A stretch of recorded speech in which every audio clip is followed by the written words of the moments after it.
Well, hey there.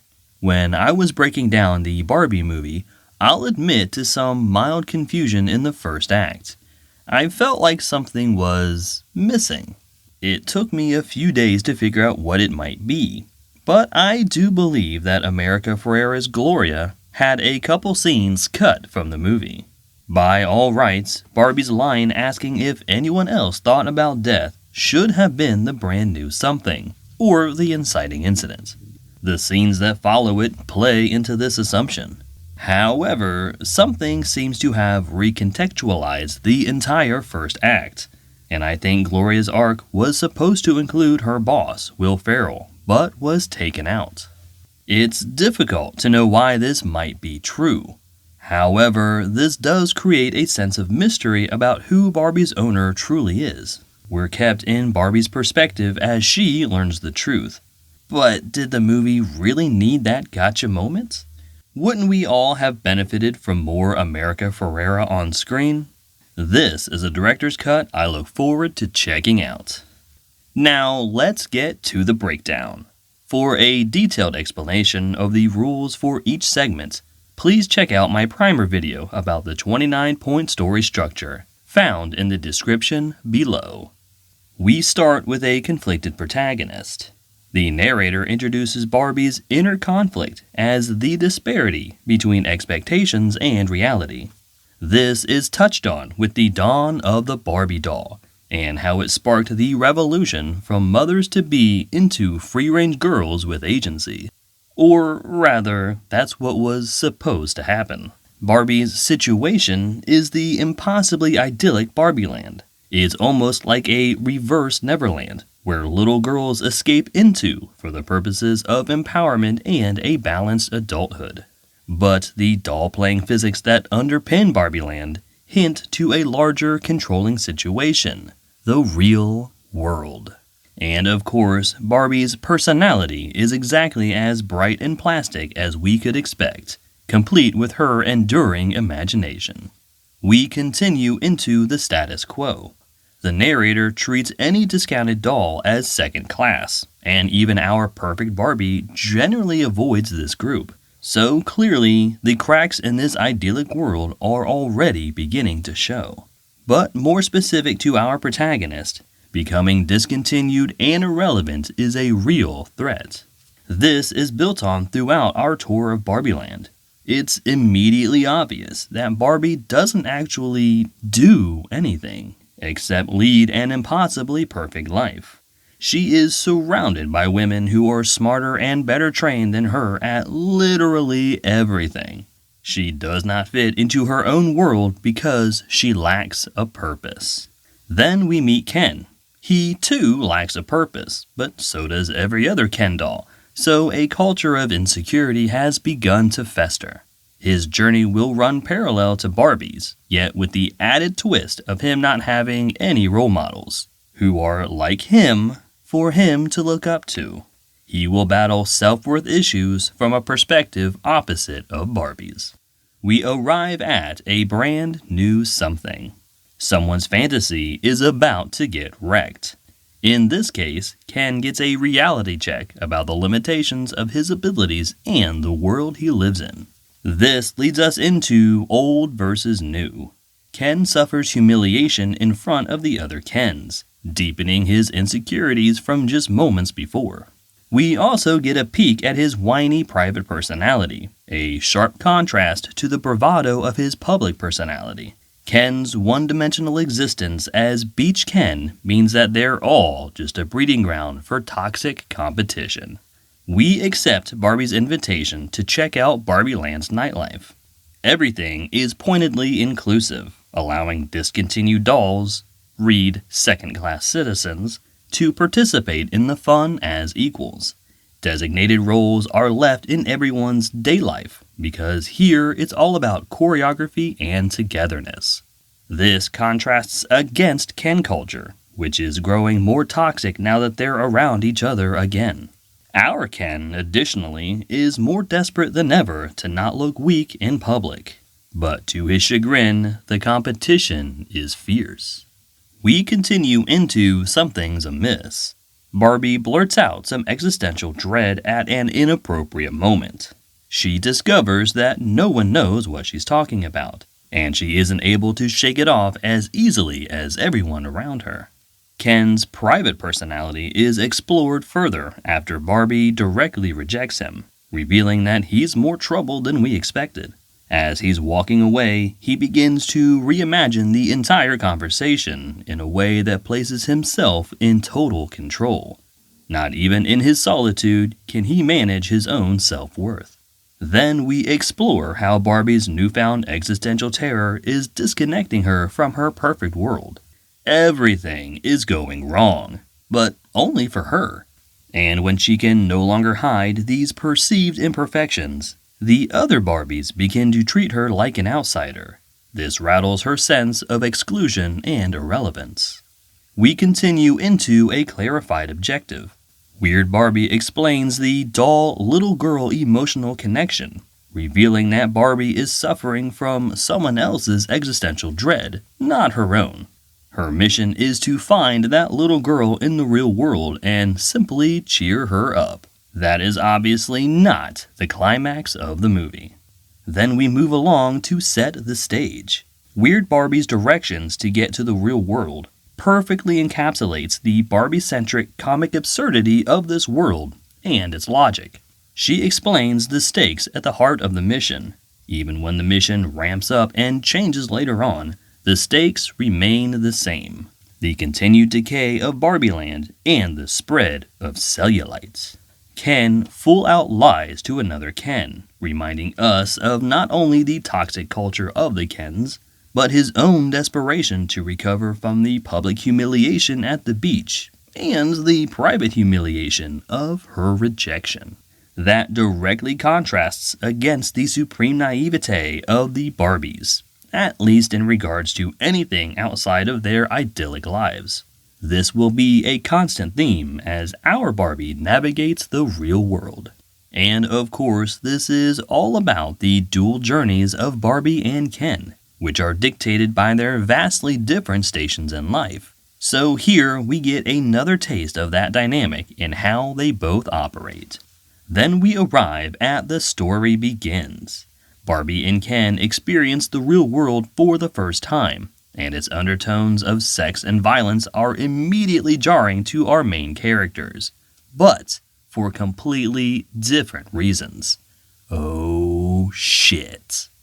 We continue with Enter New Territory. Barbie struggles right away with the rules of an aggressive patriarchy, as opposed to the wholesome femininity she's used to, which often crosses into an anti-female social dynamic.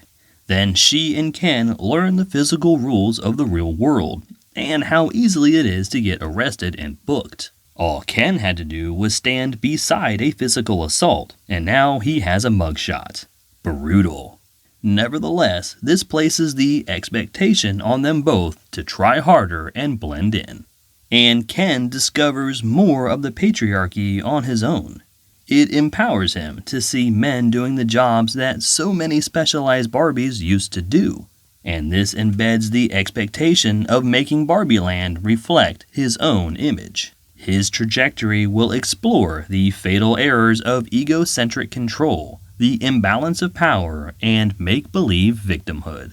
We continue into positive progress. Barbie uses her imagination to locate the girl playing with her doll. She misinterprets her vision as being about Sasha, sure, but she narrowed down all of Los Angeles to a household of 3. That's legit external progress. Barbie also takes a moment to look around, and she gets a brief understanding of real-world emotions and complexities. This moves her one step closer to becoming a real woman herself, as well as connecting emotionally to Gloria. Then she spreads a little bit of inclusive happiness, following the orders of the Barbieland president to compliment all Barbies beside them. This leads to a brief, though loving and endearing connection. We move on into Test the Resolve. The FBI alerts Mattel to the escape of Barbie and Ken. As Mattel mobilizes to capture the rogue dolls, it endangers the mission to find and cheer up Barbie's owner.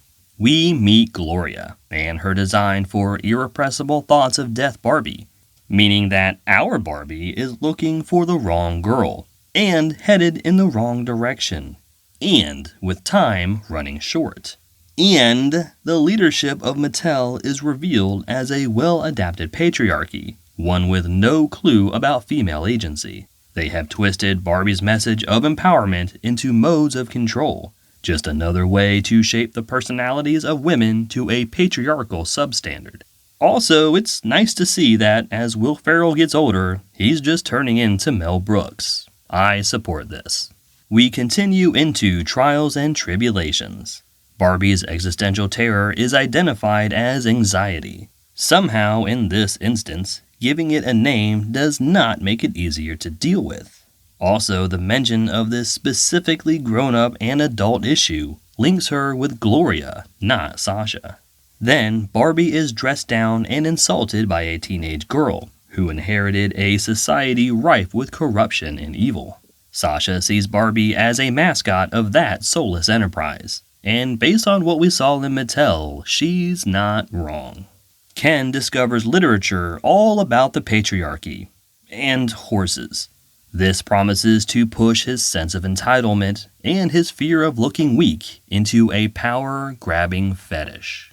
However, here in the real world, the biggest hurdles to him receiving everything he thinks he's entitled to are other, smarter men, and his perceived victimhood reaches a brand new low. We continue into adaptation. Barbie finds a sense of comfort and safety when she surrenders to the Mattel men. This will be short-lived because she'll see it for the prison that it is. But nevertheless, her one-dimensional view of femininity begins to shift here. Ken runs off to alert the others in Barbie Land, which is growth for him. Losing Barbie and asking for help are admissions of failure or weakness. But with Barbie in danger, she's worth the humiliation from the others. And Barbie again senses the connection to the girl playing with her, yet she's zeroing in on Gloria, her true owner and source of her existential dread. Then we move into distorted reflections. Barbie enters Mattel with the same sense of wonder that she entered the real world with, foreshadowing how quickly this perception will crumble. She tries to drink as though still governed by Barbieland physics, reminding her how much of an outsider here she really is. The solution to the entire fiasco is for Barbie to get and stay in her box, a clear anti-feminist implication.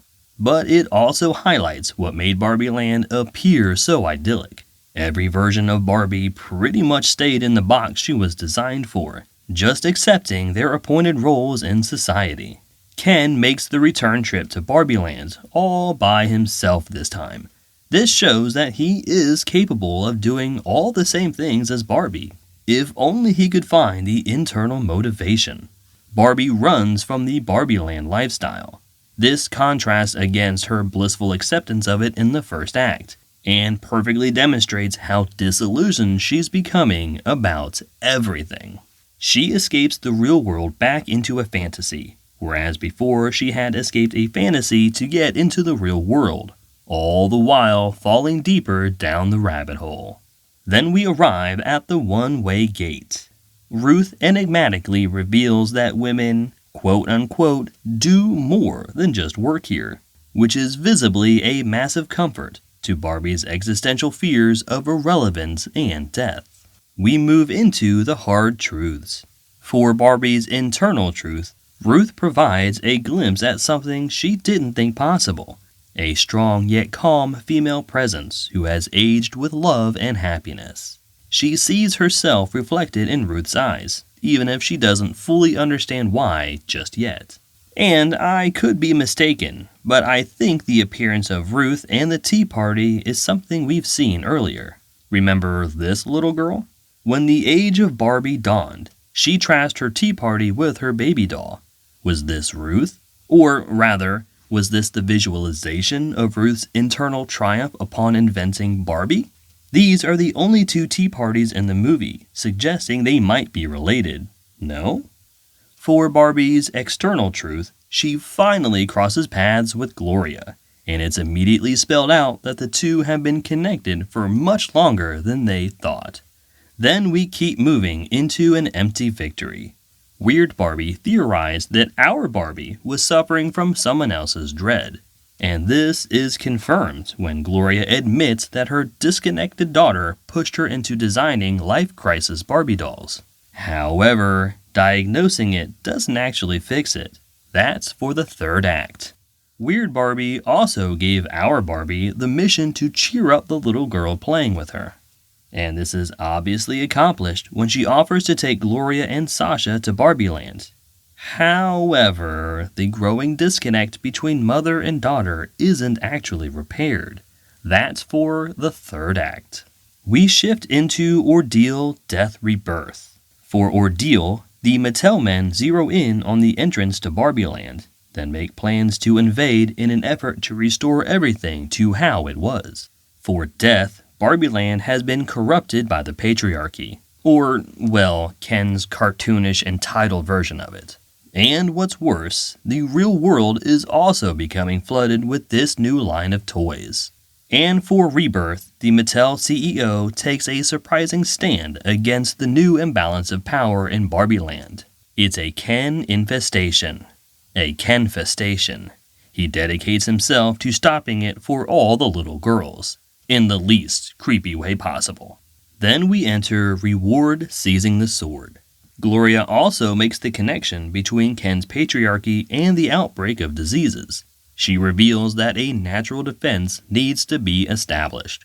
Our Barbie rejects the brainwashing of the other Barbies. Not only does it demonstrate her robust sense of self-ownership, but places her in a more complicated position somewhere between Barbie Land culture and the real world. She's more of a real and actualized woman here than ever before. Then Ken finally uses his words and opens up about his feelings.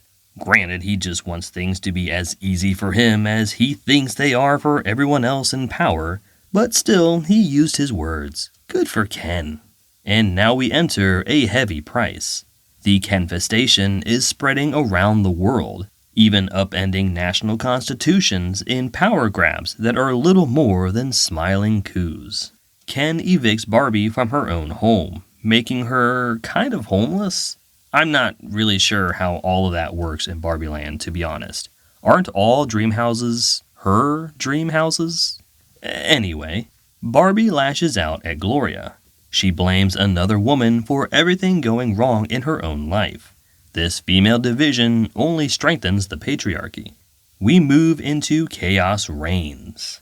Barbie finally melts down and succumbs to her existential dread. She rejects change and she rejects real life. Then she surrenders and collapses into hopelessness, a far cry from the eternal optimist we used to know. Gloria leaves Barbie behind, following her daughter's example from the flashbacks. Yet she and Sasha are both upset to have lost Barbie's fighting spirit.